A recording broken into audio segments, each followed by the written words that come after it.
Nous marchons sur le sommet d'un gigantesque mur en pierre laissé à l'abandon depuis des années. Les pierres de ce mur bougent et risquent de tomber à tout moment. Ce mur est large de 2 mètres environ et haut de 3 à 5 mètres. Notre guide nous fait savoir que les habitants locaux le qualifient de petite grande muraille.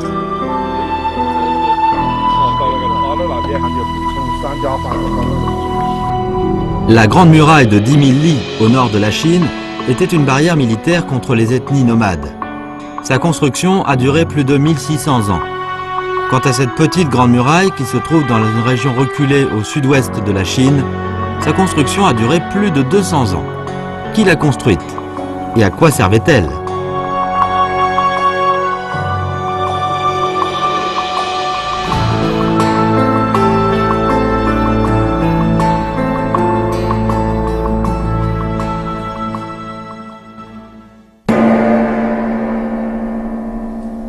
Le bourg de Shuhe, faisant partie de la municipalité de Lijiang, située au nord-ouest de la province du Yunnan, fut l'un des premiers lieux de concentration des ancêtres de l'ethnie Nasi et également le berceau des Mu de Lijiang, qui étaient au pouvoir en tant que Truce, chefs de tribu dans cette région, depuis le règne de la dynastie Ming, et ont lourdement marqué Shuhe dans son édification et son développement.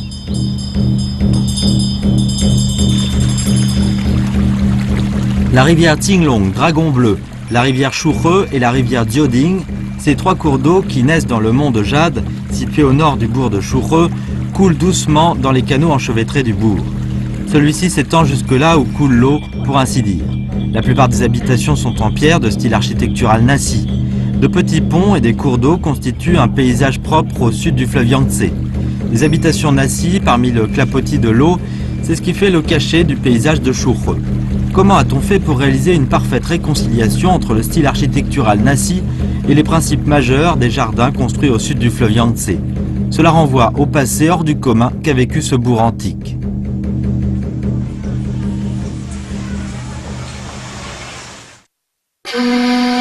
La petite grande muraille que nous visitons est située à 20 km du bourg de Shuhe dans la zone de la gorge de Guanyin, une importante porte de Lijiang dans l'ancien temps.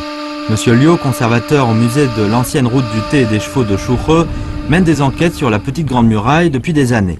Cette muraille est construite au gré des anfractuosités de la montagne.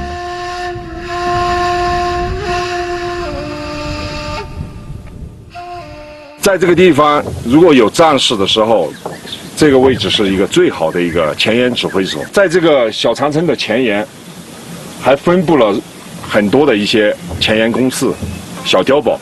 两边的情况都看得清清楚楚，这个是已经作为第2道甚至第3道的防御工事。Monsieur Liu nous fait savoir que les matériaux de construction de cette muraille sont ordinaires, mais produits dans une montagne à plus de 200 km d'ici. Contre qui cette muraille a-t-elle été construite?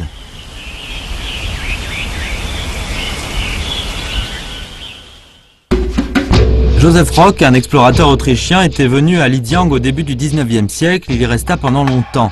Il a pris beaucoup de photos précieuses, dont celle-ci, des guerriers Nasi d'il y a plus de 100 ans. Il est prouvé que les Mu de Lijiang, en tant que tous ceux, chefs de tribu, possédaient un grand nombre de guerriers Nasi pieds nus et armés chacun d'un sabre. Pourquoi les Trousseux devaient posséder des forces armées de cette importance?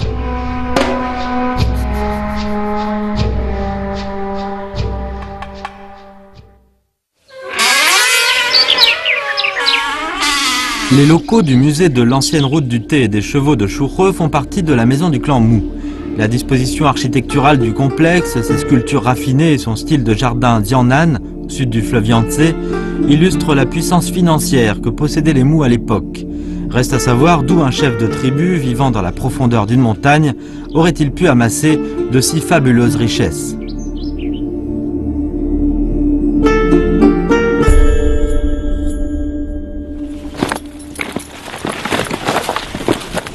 Nous descendons lentement le long d'un sentier couvert de ronces épineuses.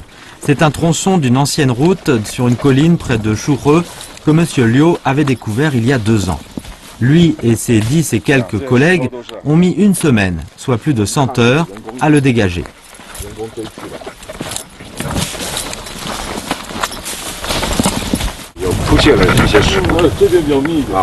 至少是有50年的时间没有人通行了。很明显的这个马蹄窝，这个就是马蹄窝，马蹄印。C'était un sentier qu'empruntaient l'homme et la caravane pendant au moins 400 ans.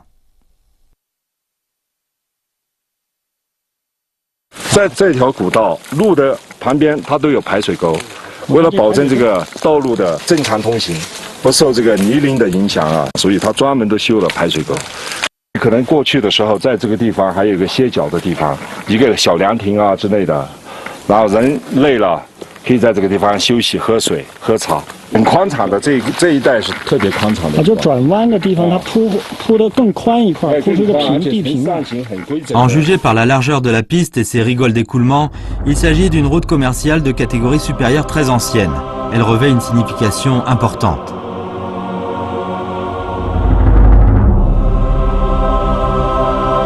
Le bourg antique se situe à la jonction du plateau Yunnan-Guizhou et du plateau Tsirin-Tibet.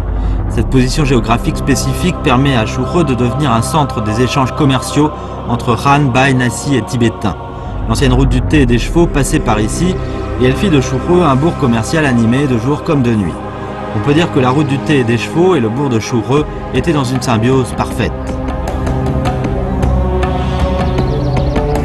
Les caravanes s'acheminaient ensuite vers le nord.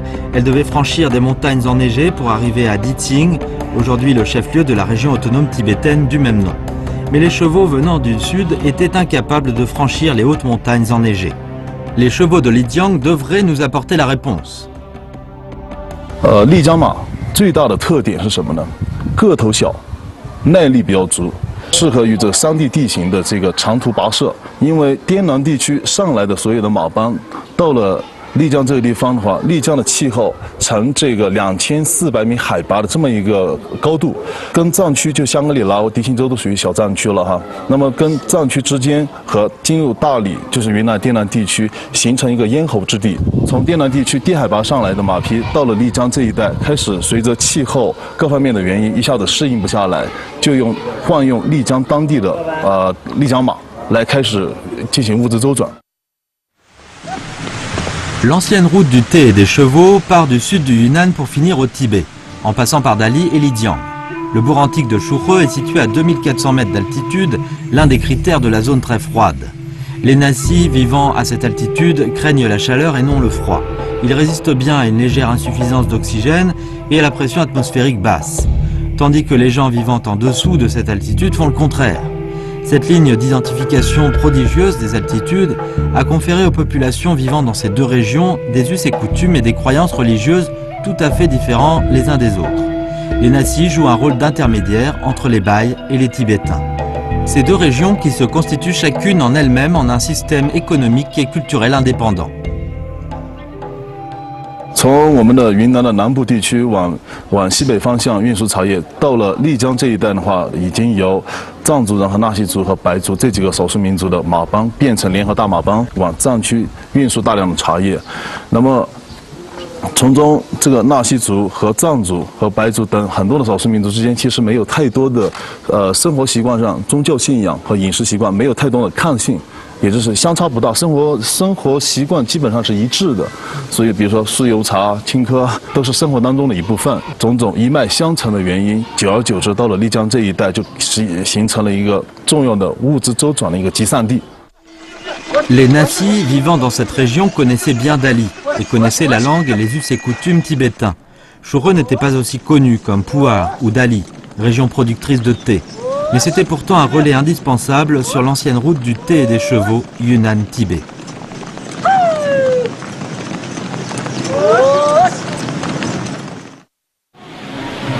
Les caravaniers arrivés à Shurhe devaient tout d'abord aller se payer une paire de bottes tibétaines. Nous avons vu dans un musée de vieilles photos représentant des caravaniers tibétains en foire à Shurhe, vêtus de robes de cuir et portant des chapeaux de cuir. Les bottes tibétaines fabriquées à Shurhe pouvaient protéger les pieds contre les engelures au moment du franchissement des montagnes enneigées. Alors quels sont les secrets de ces bottes de neige?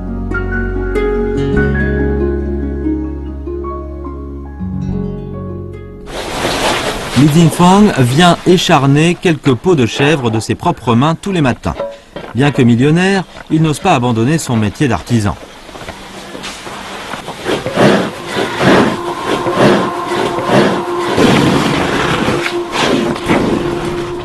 Il faut débarrasser la peau tannée au tanin et sécher de la chair qui y adhère pour la rendre souple, solide et lui donner un look plus raffiné. C'est la plus simple des opérations du tannage. Les tanneurs de Churhe ont d'autres talents extraordinaires.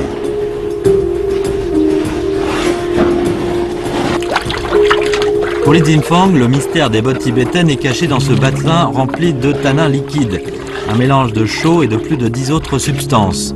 La peau ainsi tannée deviendra une matière extraordinaire sur le plateau et dans les montagnes enneigées. Elle est résistante au froid, imperméable à l'eau, tout en restant perméable à l'air et indéformable. Et les chaussures fabriquées à partir du cuir ainsi obtenu ne seront jamais décousues, même si elles sont complètement usées. C'est là le plus grand charme des articles en cuir fabriqués à Churhe. Par ailleurs, la graisse utilisée joue un rôle décisif dans le corroyage.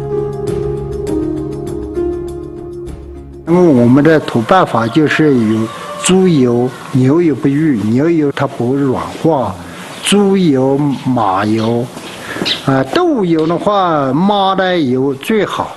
Li continue à nous expliquer. Dans le passé, des articles en cuir, comme les sacs et les cordes en cuir, étaient les plus importants équipements de la caravane. Le chef de la caravane faisait tout pour prolonger leur durée de vie. 尤其是一个马肚子里面的盘须、皮条、雷肚子，它的尤其马背上的那个外面那块皮，那就可以育几代人的，这不烂的。他们鱼多着一下以后，天起了以后，要舍不得吃的，酥油了和油了，那就要抹上，要炒上。 De nombreux tanneurs nassis âgés continuent à tanner les peaux avec les procédés traditionnels. Les gens de Churhe sont très forts pour fabriquer les meilleurs cuirs. Un temple nommé Palais Sanchong se dresse à côté du gouffre du dragon Dioding, source de la rivière Churhe. C'est le plus ancien temple de Churhe. Il trône une statue de Guanyin, une statue du roi des dragons et une statue de Sun Bin, inventeur de la tannerie et de la cordonnerie. Selon la légende, Sun Bin, un stratège des royaumes combattants, aurait inventé les bottes de cuir. Pour renforcer sa puissance de combat, il ordonna à ses hommes, combattants de l'état de Tsi, de porter des chaussures de cuir ou de toile à la place des sandales de paille ou de bois, très gênantes lors des combats. Les gens de la population de Churhe considèrent Sun Bin comme une divinité.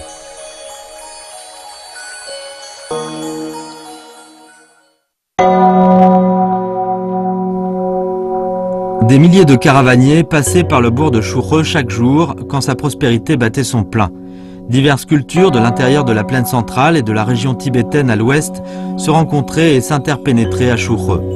Dans le palais d'Abaozi, construit sous la dynastie des Ming, sont conservées des peintures murales précieuses, palpitantes de vie et multicolores. Elles représentent diverses cultures, tibéto-bouddhiques, confucéennes et taoïstes. Comment leur interpénétration a-t-elle pu se réaliser à Churhe?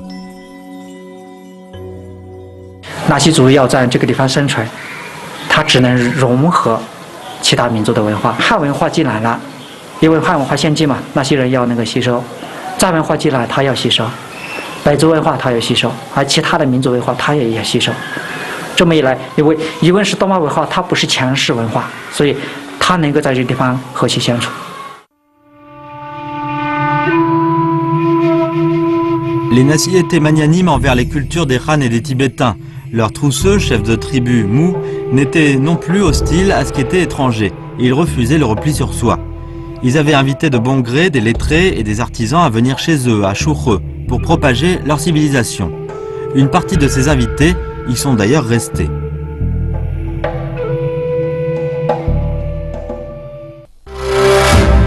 Sous le règne de Rongwu des Ming, Zhu Yuanzhang a établi la paix par la force dans le sud-ouest du pays. Le retour triomphal de ses troupes tomba le jour de la fête des lanternes. Les artisans venus de divers coins rivalisaient d'ingéniosité pour confectionner des lanternes saugrenues. Des cordonniers venus de Yingtian ont fabriqué une lanterne en forme de botte gigantesque. Mais contre toute attente, celle-ci attira un malheur horrible sur ses co-créateurs, car ceux-ci furent accusés d'avoir perpétré une attaque déguisée contre Sa Majesté l'impératrice Ma, qui a les pieds non bandés. L'empereur Zhu Yuanzhang, en colère, ordonna de les déporter immédiatement au Yunnan. Le chef de tribu Mu les relogea à Churhe.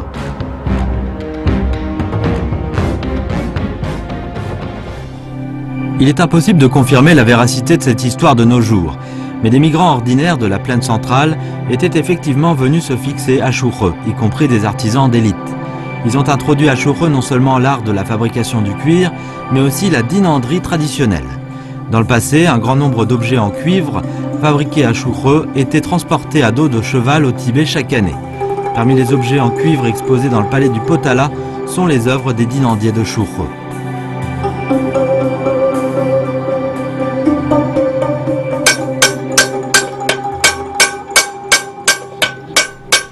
Après avoir terminé ses études secondaires du premier cycle, He Shanzun se mit à apprendre l'art de fabrication des objets en cuivre auprès de son père.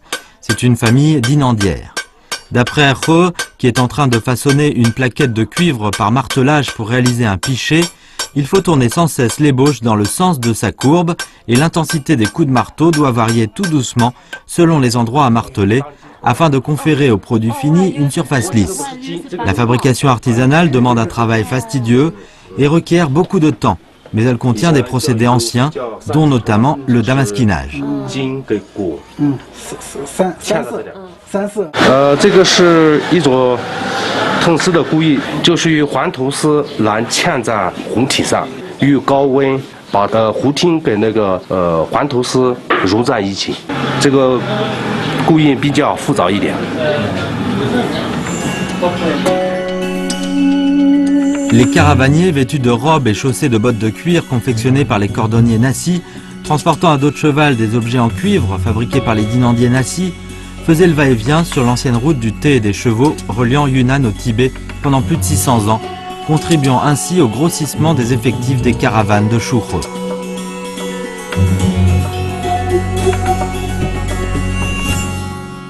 你看这个铃铛还是比较与众不同，比一般的铃铛还是要大得多。一般是这样的挂在这个马的这个脖子这个位置。这个铃铛的捐赠者汉名叫王锡华，是以前在清末民国初期时候在束河赫赫有名的一个大马国头叫王文典，他的后代，在藏区的后代。从这么大的铃铛的规格来讲，这个束河王氏家族的这个马帮队伍规模应该是蛮庞大的。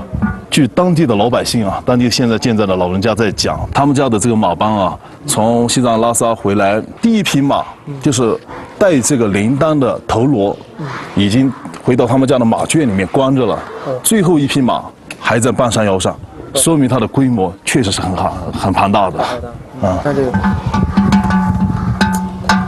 个声音还是挺特别的，低音比较重一些，是回荡的整个山谷的时候，它回音就比较大一些。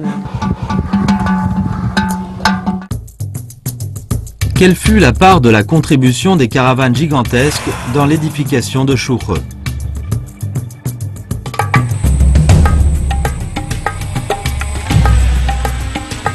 Notre équipe de photographie aérienne s'est rendue dans la rue Carrée de Chouchreux pour prendre une vue aérienne de ce bourg.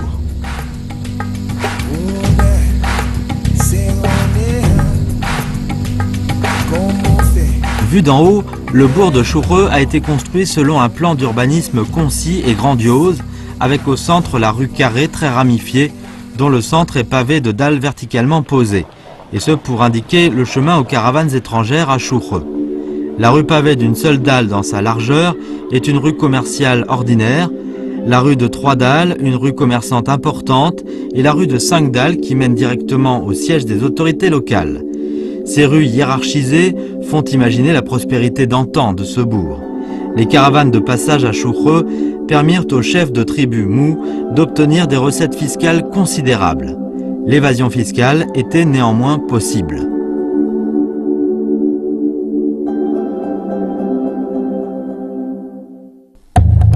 Dans les montagnes qui entourent le bourg de Chouchreux, il y a des sentiers autrefois empruntés par les contrebandiers. Sous la dynastie Ming, des commerçants ont frayé des sentiers de montagne d'accès difficile pour les douaniers, pour frauder les impôts exorbitants en risquant le tout pour le tout. Les caravaniers en proie à une pénurie permanente sur ces sentiers devaient leur survie à une astuce particulière que les habitants locaux utilisent encore aujourd'hui.